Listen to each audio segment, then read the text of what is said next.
Good short report, as always.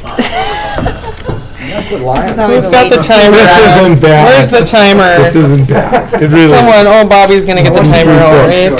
Here's what I've done, and I'm. Is it one page? It's one page, but it's front and back. Okay. And I want to get some feedback from you because this is something I'm talking to the admin team about also. And I mentioned this back over the summer, and I want to get into the habit. In the same way we got the rebel recognition, and we got it on the agenda, I want to have all of us administratively, we talk about the things going on, but let's get this aligned so that we, in the same way that we get it to the staff and everything else, that we are showing the public that everything is aligned to our goals.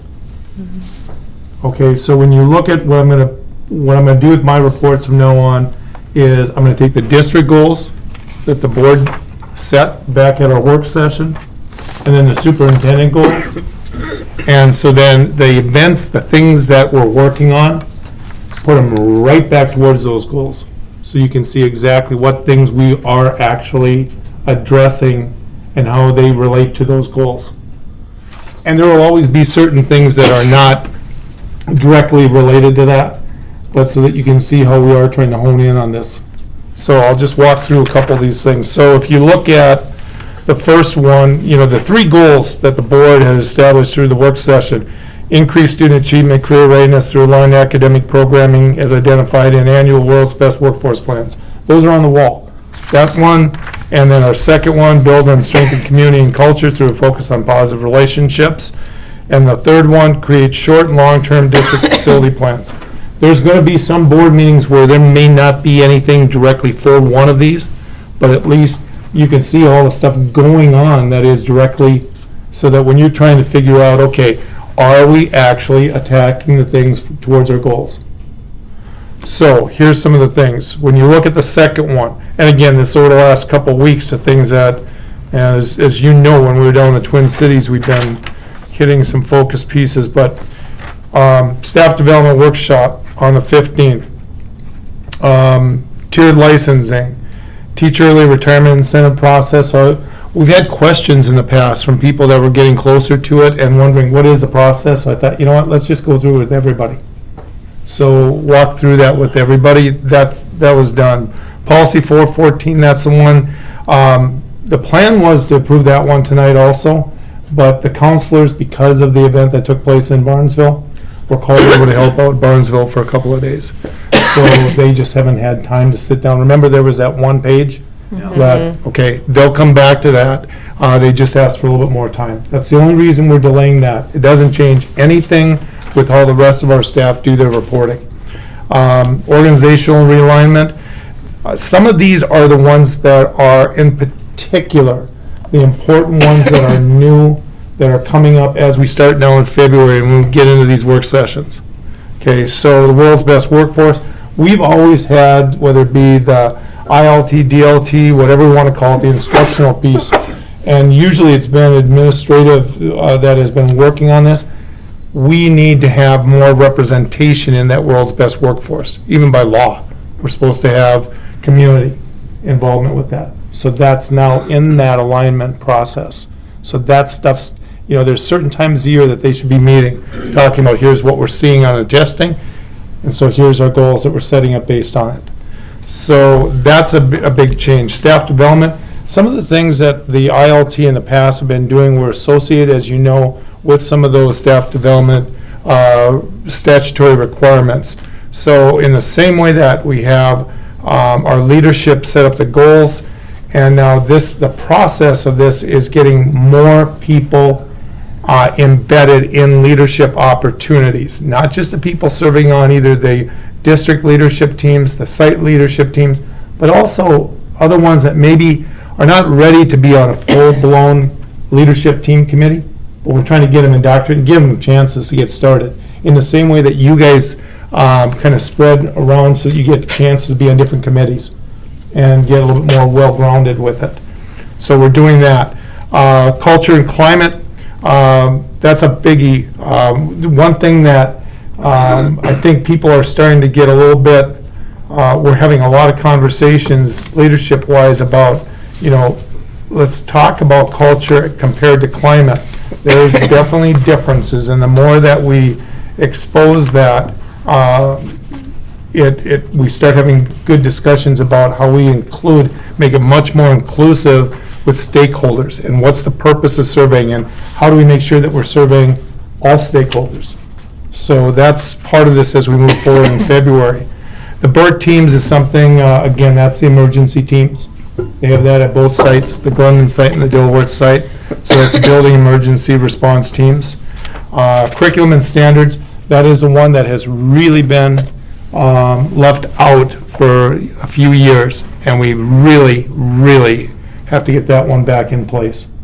When we're looking at what should we purchasing, what courses should we be offering, how's the alignment, K through 12, elementary, high school, middle school. We need an overall K-12 alignment process with that. And of course, our facility expansion. So went through that, weather school closing protocols and the process of that January 11th event. And then the innovation challenge, great presentation again. More things, again, associated with the same goal. The weather closing, and I did mention to you in an email last week that got a little bit longer for a Cliff Notes one. There was a lot going on. So we had some internal meetings, well attended. The Glendon one, the Dilworth one wasn't. But I think, we had a lot of discussion at the Glendon one about how we're going to actually put in for those leaves when people weren't there. And, we left that meeting with an understanding that there was a lot of, whether it be miscommunication, misinterpretation, whatever.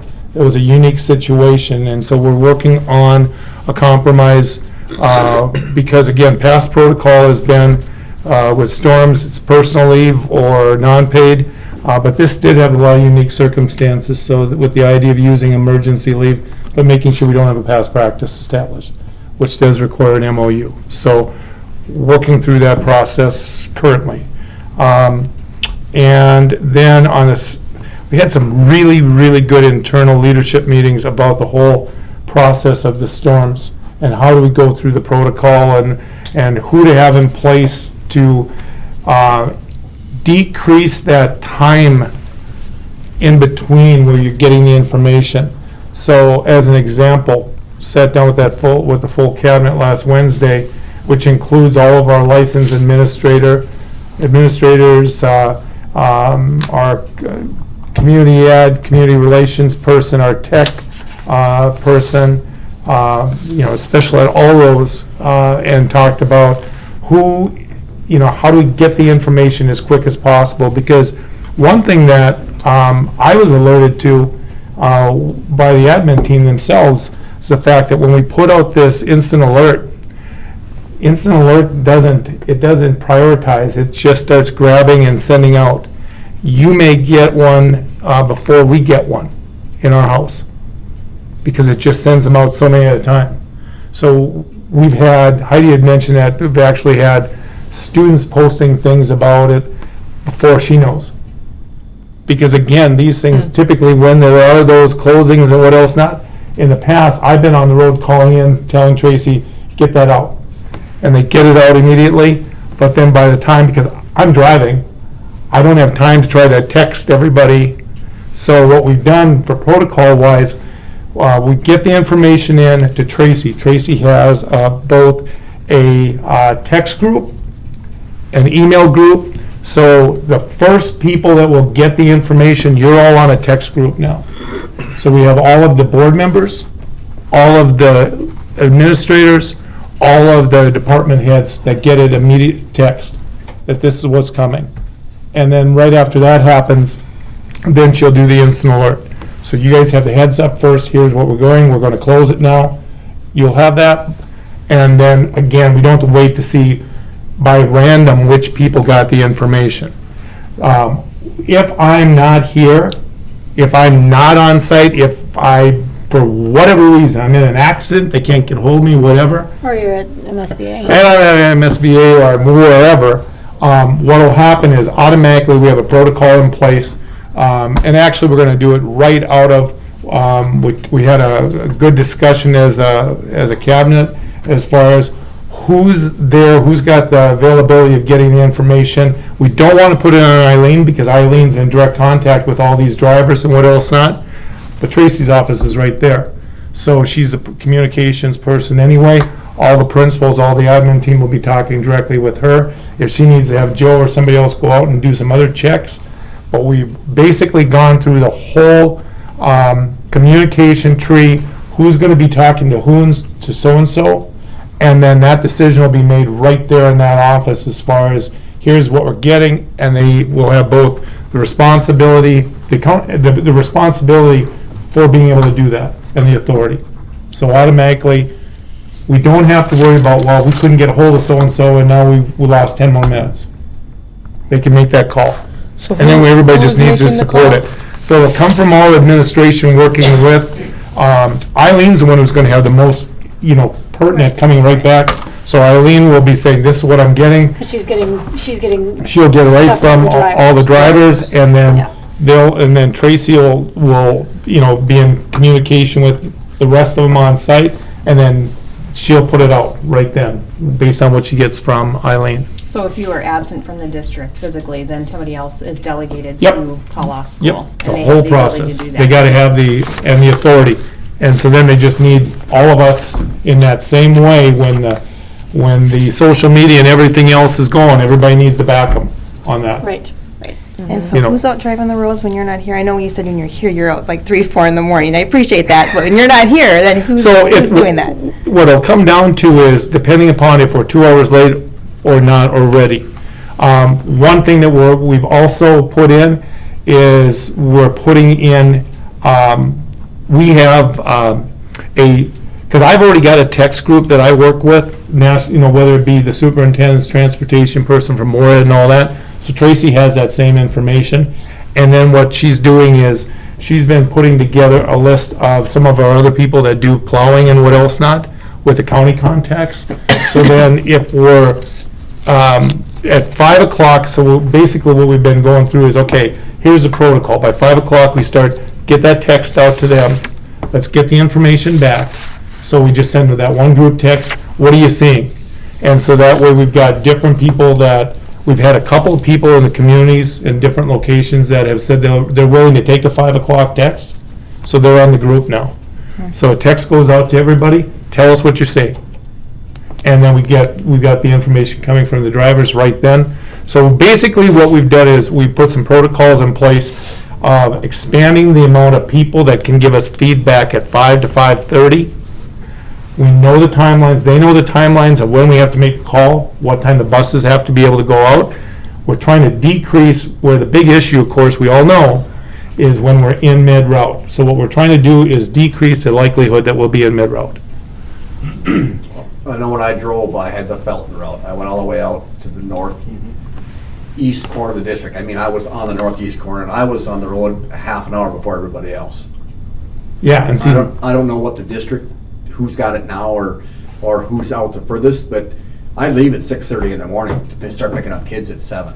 and that's what's Yeah. nice about having it out of that office right there, because Eileen's gonna know which routes are taken off at which times. And there was one time I ended up So, taking kids back.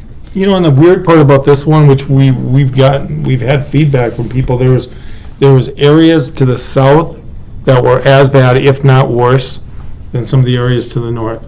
I mean, Jeff went all the way over to, Jeff Lee had gone to Ulen to hit it all to Holly and back, and it was good. But then all of a sudden, like he said, when he was on his way back from there, which we've talked about, it got worse once we got to that 8:30, 9 o'clock part. So, Well, Brian, don't you think we're kind of a unique district? Because We are. part of it's in the metro and part of it's way out in the rural.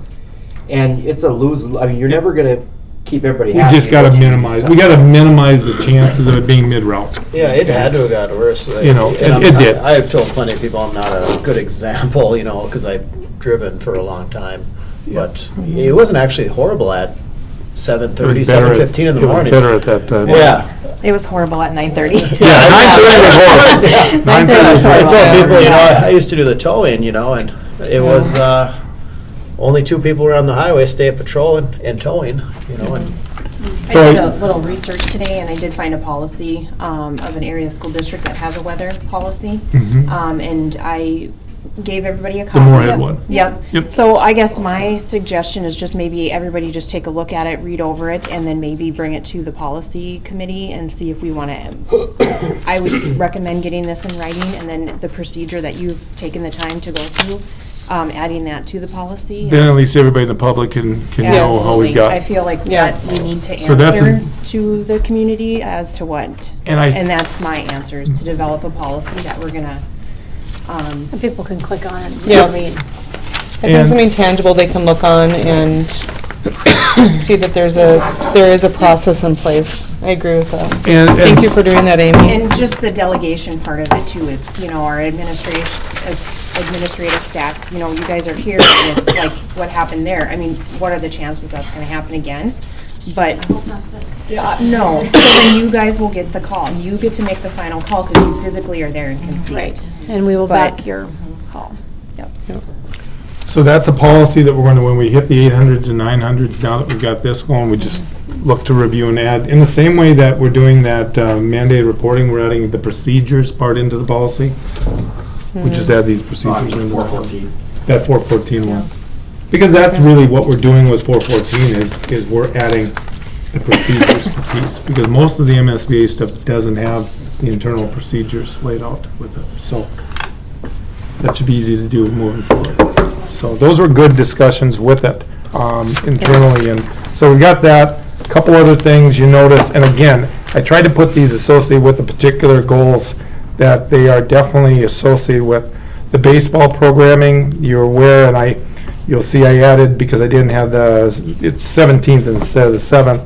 4th and the 17th, we've had a couple of meetings, really trying to see if this is going to get aligned between these groups, because again, the thing, and that definitely expressed to both of those groups, is that we do not want to go out and come forward at a referendum and have questions from people that, well, what does so-and-so think about that? If we can't have something aligned where these different clubs and the school district are all on the same page about what we need for facilities with baseball, remember, the district itself, other than community ed, we have facilities for our baseball program at the high school level. It does not need to be part of our priority on facilities as far as that referendum. So part of that discussion was, this is really your guys' needs as you're seeing expansion of the elementary, the Babe Ruth programming and all that. And so if we can't all be on the same page, we're not going to have it most likely as a priority for money and what else not to add fields, because we got to work on academics in our buildings. So, I think they figured it out. well, I hope so, because it was kind of blunt by last Friday. Yeah, I think. It needs to be, though. I think they got together and said, okay. But again, right now, the latest is we've got communication from both that they are not going to go together for next year. That they're going to keep it They're gonna- separate, and they're going to work continue on to it talk. This next year to Which is try great. and get together. This year, they're gonna stay with the Yep, line, but they are gonna work to try and get it worked out. which would be great, because, Yep. we know questions will come up in facilities about that. And then the last things, you look at that on here's some things, and you can talk about tonight. I'm suggesting for some of the work, we talked about the February 12th on facilities. Yep. What I'm suggesting is March, we really should update the budget. Now that we're done, we should have a work session just on budget. Because remember, April is when you're going to get the requests coming from all of the sites about expansions. What are the capital needs? What are the FTE needs? Well, you're not going to feel comfortable doing that unless you know where we're sitting financially. So we should update the budget for this year, and then have just a work session on budget and where we're at financially. So if we plan that at some time in March, and we can talk about that on the 12th meeting, and then the other thing would be in April then, have another work session. We don't need to do these every month, but in the spring, it's pretty critical. And then that way in April, we hit everything about capital and prioritization on it. part of the Capitol this time around may end up being part of Park Avenue. It We may, may not have a exactly. choice. Parking lots, we've got a lot of things that really need to be figures for prioritization. It is what it is. Yeah, so that's why, and again, we can talk about it in February, but I wanted to at least throw out the idea of those 3 work sessions coming up. One of the next meetings, we should also have, you'll notice I'm putting, let's see, on the back side, some things, maintenance department, just so you know, I think I put in my other email, we're short on the maintenance department, 3 FTEs.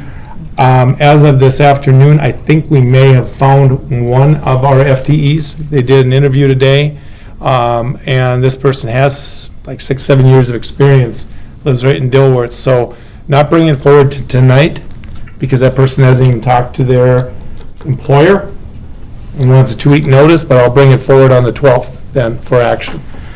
So we may have one, and that would be for the Glendon site. And that person has maintenance background specifically, so that would be fit a big time need over at that site.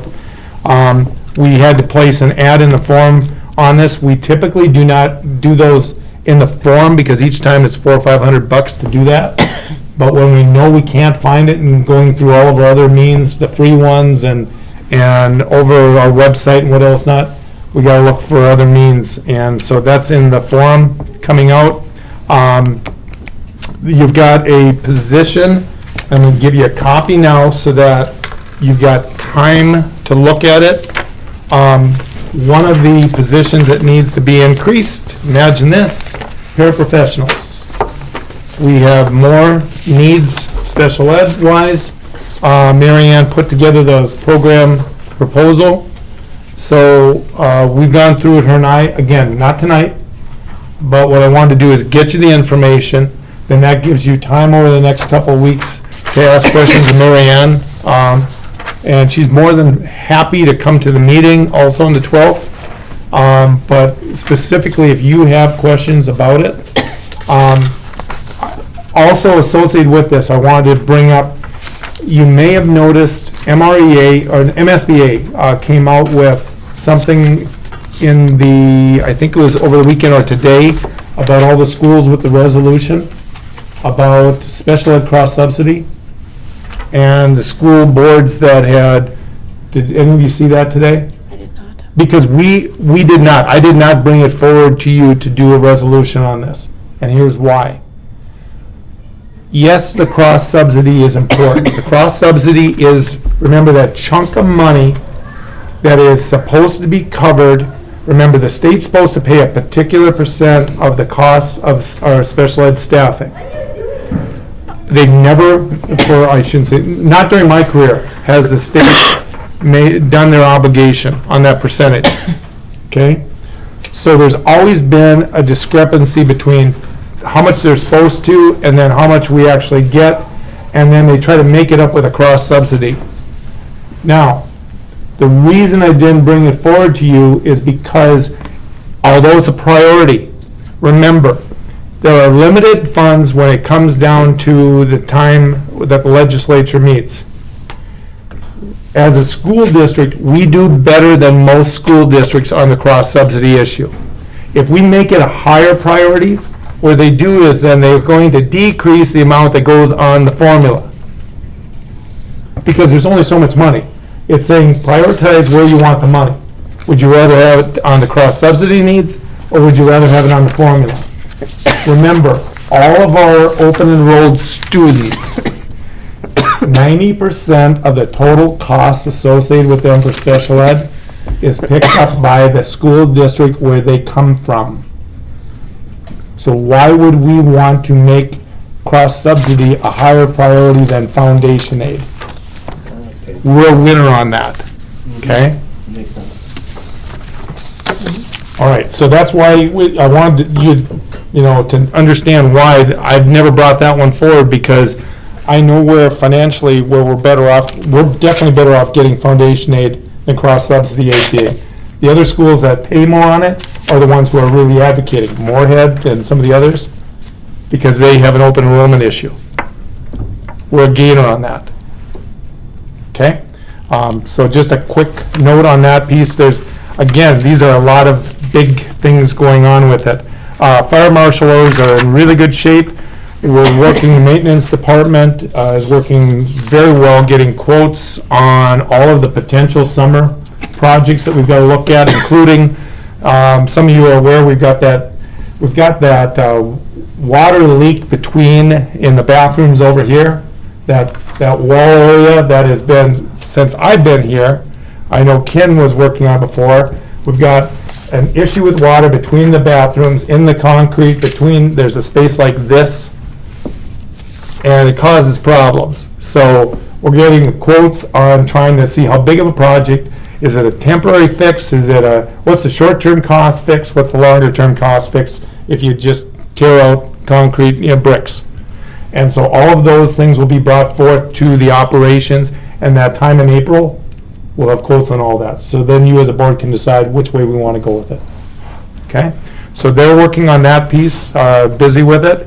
Upcoming events, if anybody is able or wants to go to the Intergovernmental Retreat, let me know, and I'll register you tomorrow morning. We have that on Friday. We are, even though it's in Moorhead, the city of Dilworth and DGF schools are the host this year for it. We rotate it every 3 years. So that's on Friday. It's $40 a person, but it's all day. February 14th through 17th I'll be actually leaving on the 14th. I'll come back a day early because when we have to do our presentation is on the 14th down there. We got Coalition for Homeless Steering Committee. I just got asked for that. It's a new steering committee that's starting up. That's on February 21st. And then Administrative Day at the Capitol, that's that big lobbying one that we do for education down at the Capitol. It was very successful last year in getting a couple things from our region. That's part of the reason that we've been able to get some of the grants that we have been able to get. So that's a big one. You're going to see a paraprofessional increase for the next board meeting. That's that program proposal, and then 414 approval policy at that time. That's as quick as I could do that one. 26 minutes and 48 seconds. That's a lot of stuff going on. Plus the weather part, God. Yes. Questions? Nope, thank you. Welcome. All right. Moving on to 7.1, the approval of the January 8th regular meeting. So moved. Motion by Amy. Is there a second? Second. Second by Rich. Any discussion? Hearing no discussion, all those in favor say aye. Aye. And opposed, same sign. Moving on to 8.1, business under the consent agenda. And that is Wally. Before I read the board bills out, I won't be here long. You noticed on one of the bills this month, there was a $500 repair bill on one of our vans for mouse damage. Chewing on the wires from sitting outside. Just need to keep that in mind when we go ahead on building things. Anyway, the board bills are a total of $179,293.76.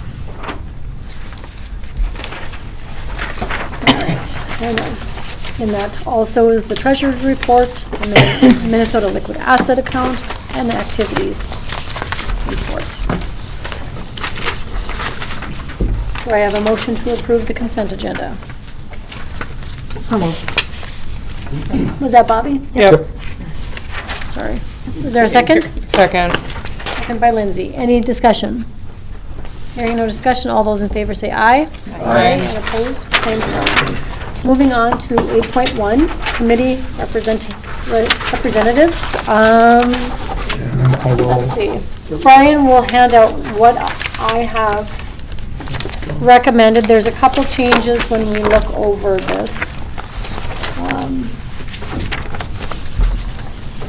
So we'll start off, and I'll go quickly. I know there's a basketball game. Fiscal personnel would be Lindsay, Scott, and myself. Non-certified, this is the year that is what we're doing as far as negotiations. So I felt it was beneficial for those of us that just served on that committee to serve on this committee, so the two people can get acclimated to feel the whole dynamics of it. Policy, just a change on that one would be Raleigh, Lindsay, and then I'm coming off, Bobby would be going on. The ILT, Scott is staying on, and Lindsay would be the alternate. This is a new position, District Curriculum and Standards Committee. Amy is willing to serve on that one. I will do facilities expansion. This is also a new one. Continuing ed, we've had a request now that Amy would like to stay on that one instead of Bobby. Is that okay with you, Bobby? Yep. Okay. Activities, Rich will be on there, and then Rich, if you're not able to ever get to any of that, make sure you contact Raleigh. Okay, I am still MSBA. Operations will be Amy, Raleigh, and Rich. Certified, which are not meeting this year, but is Bobby, Rich, and Raleigh. Community Services, this is Raleigh and Scott. Amy's not on there, there's 2 on there. Operational Leadership, the Glendon site, Raleigh will be that, and Rich is the alternate. So if for some reason you can't be there, Raleigh, make sure to get a hold of Rich. District Operational Leadership at the Dilworth site would be Scott, and then I would be the alternate. Is that correct? Yep. Yep. Facilities expansion out in Glendon, that would be Raleigh. Joint powers, Raleigh. You know, you're there a lot there, Raleigh, sorry. Tech, Rich is willing to do that this year. Wellness, Lindsay is staying on. The liaison for Dilworth is Scott. Felton is Bobby. Glendon is Raleigh. And do we need somebody for Clay County Collaborative? We do, actually, in the bylaws. You will? Okay. And that's why I was So- holding on that one, because I've got to get that contract back, or Unless that anybody deal back else- to them.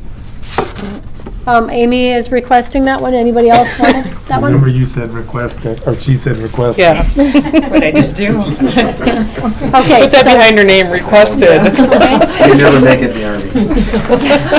So those are the committees that I am bringing forward for recommendation for a motion. Do I have a motion to approve? So moved. And is there a second? I'll second.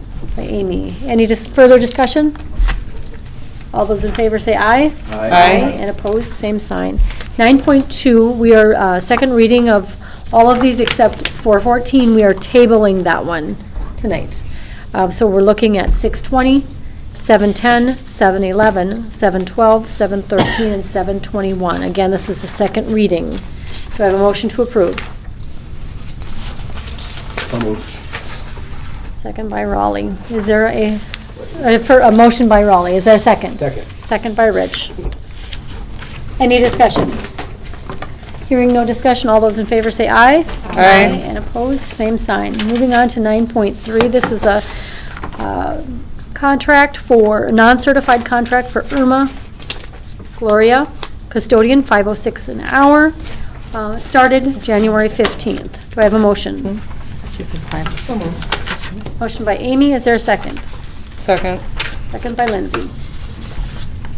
Which site is this at? This is, or the Dilworth site. Okay. All those in favor say aye. Aye. And opposed, same sign. We are doing the 9.4, the revised calendar. This is the last day calendar. Yes. And one thing I just want to mention real quickly, that position is not a 1.0 FTE. That person is currently, if you remember that email, is going to be doing, working food service right now while somebody's on 6 weeks. Yep. So it's not like we just picked up an extra 1.0. This is just for some part-time that they can do until that 6 weeks over. And we'll come back to you to fill it full-time, okay? Sorry. Thank you for clarifying.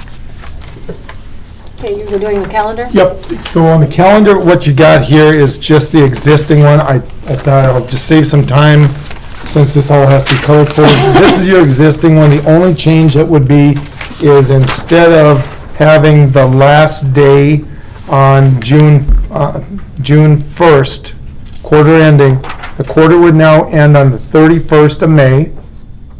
And so then, again, the teachers will be back on June 1st. There will be non-student day. That's the only change with the calendar.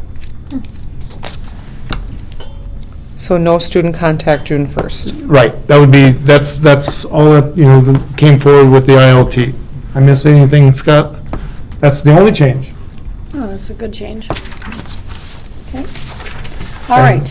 So do I have a motion to approve the revised calendar? So moved. Motion by Raleigh, is there a second? Second. Second by Bobby. Any further discussion? All those in favor say aye. Aye.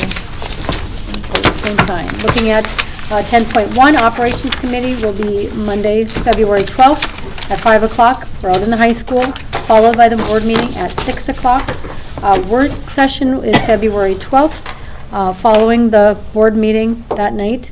And I've also asked Brian that I want copies. I went on MSBA to look at their superintendent evaluation. So we're going to be looking at copies of what an evaluation would look like.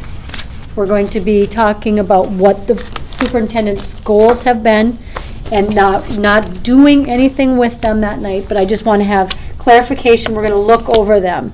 There's 3 of you that have never filled one out before.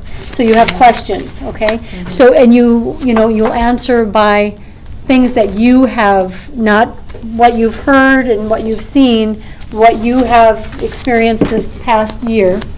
And then that would be a time just to answer any of those questions. And then we'll give a deadline as far as when I want those completed by.